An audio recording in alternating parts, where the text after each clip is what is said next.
5 books that I read in the last couple of months. I read a book called God Against the Gods, which is this book, and I think it's a really interesting book that other people would enjoy reading, especially if, one, you're into Roman history, but also if you're into the debate between atheism and theism. The book talks about paganism and monotheism, and how it clarifies, for example, some of the confusions you see about paganism. When paganism was being demonized, there was a lot of propaganda spread about it, that it was hedonistic, that paganistic gatherings were filled with cannibals, and they were just very dark and hedonistic stuff, right? Like not family-friendly stuff, which is not true. Paganism in Rome, for example, was just worshipping all the respective gods for their feats that they gave to humans. Like you would respect the god of the vine, you would respect Jupiter, or who was also known as Zeus, or is that Mars? One of them, you would respect them for like god of thunder, god of war, you would respect god of war if you wanted to win a war. That's what paganism was originally about. Another cool idea in this book was about monotheism and polytheism, or paganism, and how intolerance comes from a monotheistic worldview. And not just for religion, just monotheism in general. The belief that there's one truth, or in this case that there's one God. The author thinks that that's the source of intolerance, especially when it comes to things like religion.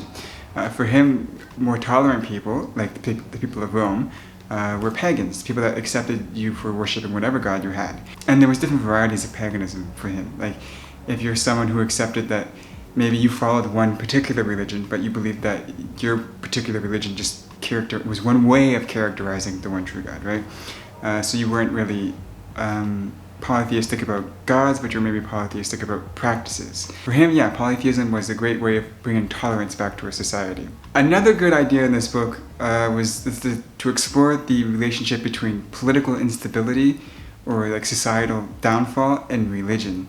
As it's known that one of the problems with Rome was the decay of society when it was falling apart. The values and traditions started to ramble out, and there became a lot of religious violence between the Christians, the Jews, and the pagans. The pagans were actually completely banished, and the Christians kind of gained political power, and there was a lot of killings as a result of this. So this is another good exploration of like religion and political stability inside this book. Another book that I read was The Rise of Rome by Livy. So anybody who studies Roman history eventually comes across this book. It's considered, I don't know, I want to say foundational, but it's not super factual. Basically, the way history was done at this time was like a guy was just writing down events in his own interpretation. It wasn't as like rigorous as modern history.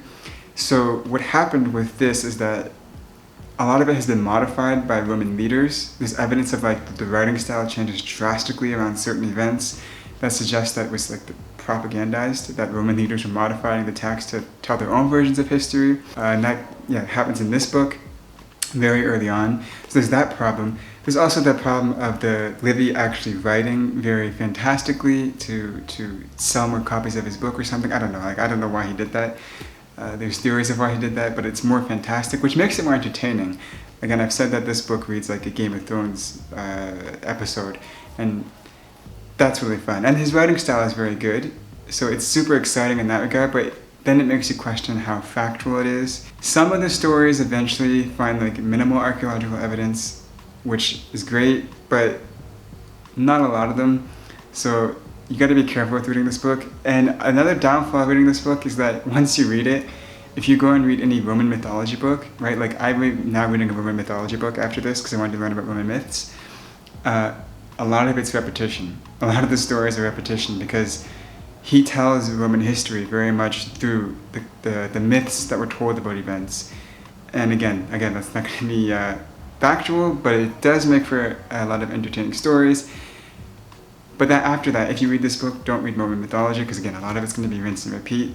He tells a lot of myths. I still recommend reading this book, but just be warned, don't expect to have a lot of factoids about Roman history after you read this. The third book that I read was Latin's Story of a World Language. Now, this book is really cool because on the one hand, I'm into language learning, and I like learning languages, but on the other hand, I'm into Roman history, and they spoke Latin in Rome. Latin and Greek. So this was really like a good book to complement Roman studies, and I think if anyone wants to really understand Rome like in a sophisticated way, you should probably understand a little bit about Latin, because there's a lot of politics involved with the language. Like for example, this book talks about how the educated class tended to speak Latin, because at one point Latin was actually not anybody's native tongue. It was something that was taught in schools. It was like an educated language that you didn't really speak natively. Or since there were so many parts of Rome, if you wanted to speak to other Romans in the other part of Rome, you would speak Latin, and then you would have your native tongue. So that's like a really interesting insight into like the class structure of Rome as a result of learning about Latin. But what was more cool about this book is he talks about dead languages and that concept, as well as world languages. He disagrees with a lot of the people who make claims about when the Latin language died, because again, even though there was no native speakers of Latin when people announced it to be dead, it was a language that you had to continue to learn to even be in the Roman state, to be head of state in Rome. You had to learn that. To trade with Rome, you probably had to speak Latin. And again, to speak to other Roman citizens, you had to speak Latin. So there were a lot of Latin speakers, despite that there was no native speakers of Latin. On top of that, there was this interesting idea about world languages. Now, Latin wasn't a world language, but Greek was back in the day.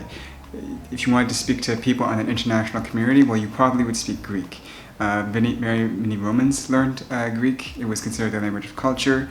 And if you went to like anywhere in Italy, it was a lot of Greek speakers. But he compares that to English, which I thought was really cool. What you find nowadays, which is analogous, is that if you look at like a Japanese business person and a German business person, they'll conduct business in English. They won't conduct it in Japanese or Greek. They'll conduct business in English, which is analogous to, let's say, two Roman speakers living in different areas of the world and having different native tongues, speaking Latin, right? Or two people in different cultures trying to communicate, speaking Greek. So English has kind of become like the new world language, and he talks a lot about that in this book. Now, the downfall of this book is he repeats himself a lot. So be warned, there's a lot of repetition in the book, which I thought was kind of bland. The book doesn't need to be this long. It could have been shorter. But overall, I still think it's a good read, especially if you're into Roman history. Another good book that I read was The History of Rome. Now, this is a big textbook, and it did take longer to read, but since I wanted to learn about Rome, I needed like a foundational text, right? Because there's a lot of questionable stuff that gets published in Roman history, and not just from modern times, even ancient times, as you'll see later. So I needed like a really foundational text, and this is a really good one. I liked this one because, on the one hand, it presented Roman history in like a linear fashion. It went from beginning to end, and it was very rigorous in doing this. In fact, it even presented the argument that the Roman Empire didn't fall until like 1915 or something like this, when the last Tsar fell, the Tsar of Russia, because Kaiser in Germany and Tsar in Russia are both abdications of the word Caesar, and as we know, the Germans actually took over the Roman Empire at some point in time and began to rule the Roman Empire. There was an interesting argument in here about that, and that's how linear it went. Like it went from the very beginning, where it talked about the origins of the first Roman city, which is filled with a lot of myth, because we don't actually have a lot of archaeological evidence for the origins, all the way to the last Tsar. So that was really good. It also has a lot of references in the book. In the back of the book, there's a lot of references that you can read. For, let's say you want to read about Roman military strategy. Okay, you can find a whole bunch of references, a bunch of books, a bunch of papers that this book will recommend to you to go and do further reading. If you want to read about Roman economy, there's a bunch of references in here that you can go and find and read about. Another thing that I liked about this book was that it was very detailed and it was very honest about its sources.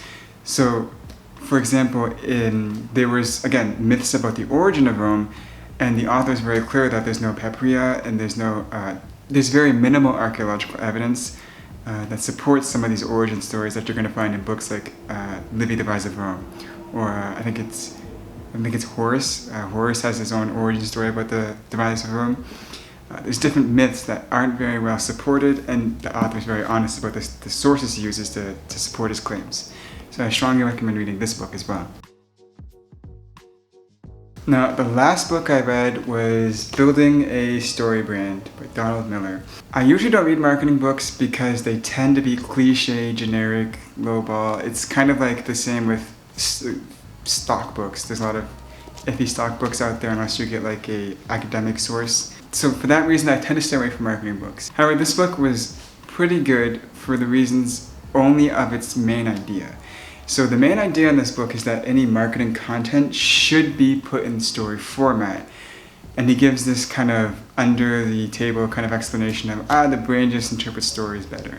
Which is true, but in saying that isn't sufficient. He doesn't even cite anything when he says that. There is some truth to this, and there is some neuroscientific research that validates this, but even psychological research, but doesn't give any sources for that, which is downfall of the book. There's no citations. It's not very academically rigorous. And towards the end of the book actually becomes very generic. So basically the first 100 pages is what you want this book for, because it teaches you how to tell a story about a brand. And that is super cool. It talks about what makes a good villain, what makes a good hero. And the author said he sells plays. He's a playwright. So you're kind of actually just learning how to write about marketing content more so than how to make like a really good marketing project. That's what this is good for. So if you want to learn how to tell story marketing, that's what this book is good for. If you want to learn how to make $1 million in one day, don't even try getting this book. That's not what that's good for. And again, the book becomes repetitive towards the end. So keep that in mind. I still recommend it though. So those are the 5 books I've read in the last couple of months. With that being said, ciao.